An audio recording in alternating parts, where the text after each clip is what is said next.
बादशाह का मूड अच्छा था। वो नौजवान वजीर की तरफ मुड़ा और मुस्कुरा कर पूछा, तुम्हारी ज़िंदगी की सबसे बड़ी ख्वाहिश क्या है?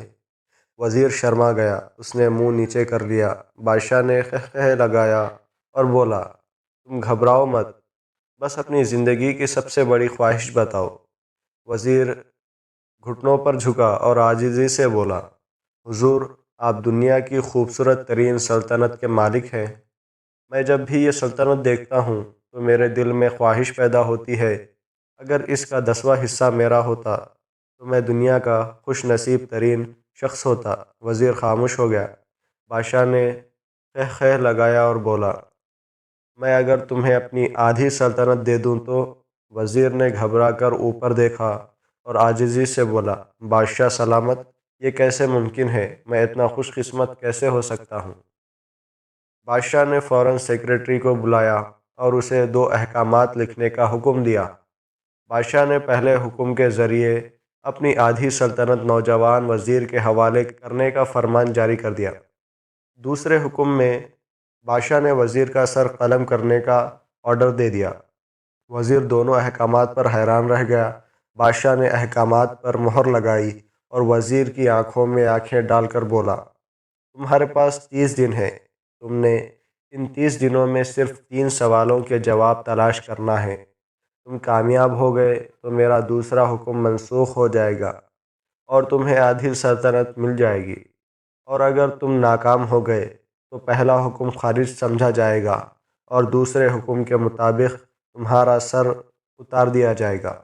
वज़ीर की हैरत परेशानी में बदल गई। बादशाह ने उसके बाद फरमाया, मेरे 3 सवाल लिख लो।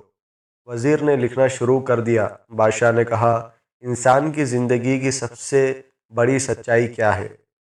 वो रुका और बोला, दूसरा सवाल, इंसान की ज़िंदगी का सबसे बड़ा धोखा क्या है? वो रुका और बोला, तीसरा सवाल, इंसान की ज़िंदगी की सबसे बड़ी कमज़ोरी क्या है? बादशाह ने इसके बाद नकारे पर चोंट लगवाई और बआवाज़ बुलंद फरमाया, तुम्हारा वक्त शुरू होता है अब। वज़ीर ने दोनों परवाने उठाए और दरबार से दौड़ लगा दी। उसने उस शाम मुल्क भर के दानिश्वर, अदीब, मुफक्किर और ज़हीन लोग जमा किए और सवाल उनके सामने रख दिए। मुल्क भर के दानिश्वर सारी रात बहस करते रहे, लेकिन वो पहले सवाल का ही जवाब ना ढूंढ सके। वज़ीर ने दूसरे दिन दानिश्वर बढ़ा दिए, लेकिन नतीजा वही निकला। वो आने वाले दिनों में लोग बढ़ाता रहा, मगर उसे कोई तसल्ली बख्श जवाब ना मिल सका। यहाँ तक कि वो मायूस होकर दारुल हुकूमत से बाहर निकल गया। वो सवाल उठाकर पूरे मुल्क में फिरा, मगर उसे कोई तसल्ली बख्श जवाब न मिल सका। वो मारा मारा फिरता रहा, शहर शहर, गांव गांव की खाक छानता रहा। शाही लिबास फट गया, पगड़ी ढीली होकर गर्दन में लटक गई, जूते फट गए और पाँव में छाले पड़ गए।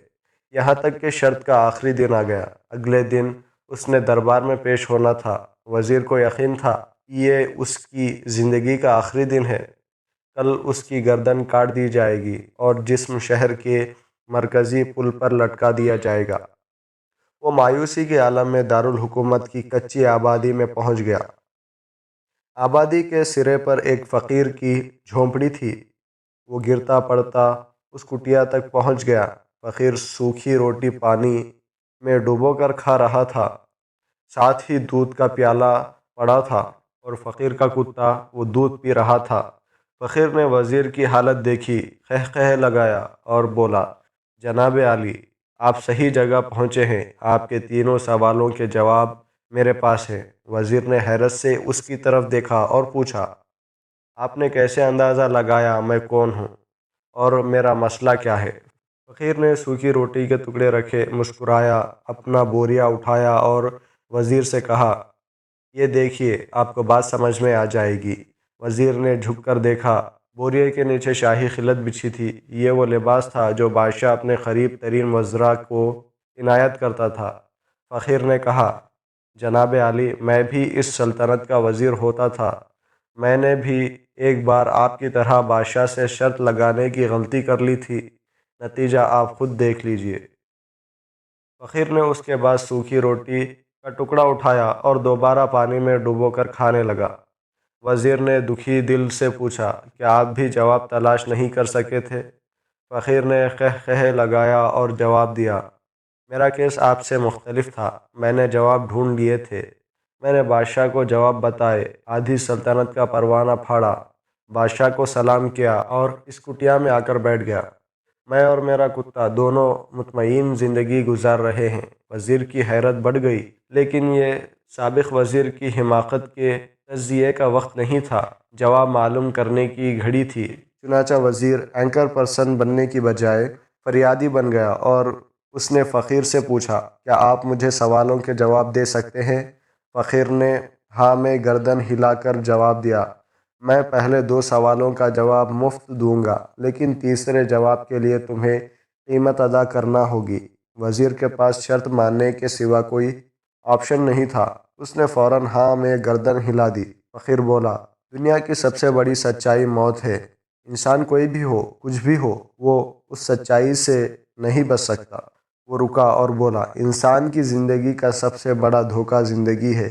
ہم میں سے ہر شخص زندگی کو دائمی سمجھ کر اس کے دھوکے میں آ جاتا ہے۔ فقیر کے دونوں جواب ناقابل تردید تھے۔ وزیر سرشار ہو گیا اور اس نے اب تیسرے جواب کے لیے فقیر سے شرط پوچھی۔ فقیر نے قہقہے لگایا، کتے کے سامنے سے دودھ کا پیالہ اٹھایا، وزیر کے ہاتھ میں دیا اور کہا، میں آپ کو تیسرے سوال کا جواب اس وقت تک نہیں دوں گا جب تک آپ یہ دودھ نہیں پیتے۔ وزیر کے ماتھے پر پسینہ آ گیا، اس نے نفرت سے پیالہ زمین پر رکھ دیا۔ وہ کسی قیمت پر کتے کا جھوٹا دودھ نہیں پینا چاہتا تھا۔ فقیر نے کندھے اچکائے اور کہا، تمہارے پاس اب 2 راستے ہیں، تم انکار کر دو اور شاہی جلاد تمہارا سر اتار دے، یا پھر تم یہ آدھ پاؤ دودھ پی جاؤ اور تمہاری جان بھی بچ جائے اور تم آدھی سلطنت کے مالک بھی بن جاؤ۔ فیصلہ بہرحال تم نے کرنا ہے۔ وزیر مخمصے میں پھنس گیا، ایک طرف زندگی اور آدھی سلطنت تھی اور دوسری طرف کتے کا جھوٹا دودھ تھا۔ وہ سوچتا رہا یہاں تک کہ جان اور مال جیت گیا اور سیلف رسپیکٹ ہار گئی۔ وزیر نے پیالہ اٹھایا اور ایک ہی سانس میں دودھ پی گیا۔ فقیر نے قہقہے لگایا اور بولا، میرے بچے، انسان کی سب سے بڑی کمزوری غرض ہوتی ہے، یہ اسے کتے کا جھوٹا دودھ تک پینے پر مجبور کر دیتی ہے، اور یہ وہ سچ ہے جس نے مجھے سلطنت کا پروانہ پھاڑ کر اس کٹیا میں بیٹھنے پر مجبور کر دیا تھا۔ میں جان گیا تھا، میں جو زندگی کے دھوکے میں آؤں گا، میں موت کی سچائی کو فراموش کرتا جاؤں گا، اور میں موت کو جتنا فراموش کرتا رہوں گا، میں اتنا ہی غرض کی دلدل میں دھنستا جاؤں گا، اور مجھے روز اس دلدل میں سانس لینے کے لیے غرض کا غلیظ دودھ پینا پڑے گا۔ لہٰذا میرا مشورہ ہے، زندگی کی ان تینوں حقیقتوں کو جان لو، تمہاری زندگی اچھی گزرے گی۔ وزیر خجالت، شرمندگی اور خود ترسی کا تحفہ لے کر فقیر کی کٹیا سے نکلا اور محل کی طرف چل پڑا۔ وہ جوں محل کے قریب پہنچ رہا تھا، اس کے احساس شرمندگی میں اضافہ ہو رہا تھا، اس کے اندر ذلت کا احساس بڑھ رہا تھا۔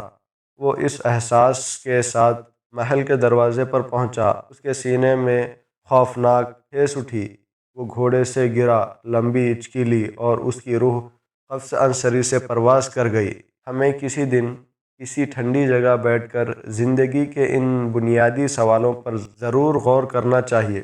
ہمیں یہ سوچنا چاہیے، ہم لوگ کہیں زندگی کے دھوکے میں آ کر غرض کے پیچھے تو نہیں بھاگ رہے ہیں؟ ہم لوگ کہیں موت کو فراموش تو نہیں کر بیٹھے؟ ہم کہیں اس کہانی کے وزیر تو نہیں بن گئے؟ مجھے یقین ہے ان لوگوں نے جس دن یہ سوچ لیا، اس کے دن کوئی پانامہ ہوگا اور نہ ہی لیکس۔ اس دن یہ لوگ غرض کے ان غلیظ پیالوں سے بالاتر ہو جائیں گے۔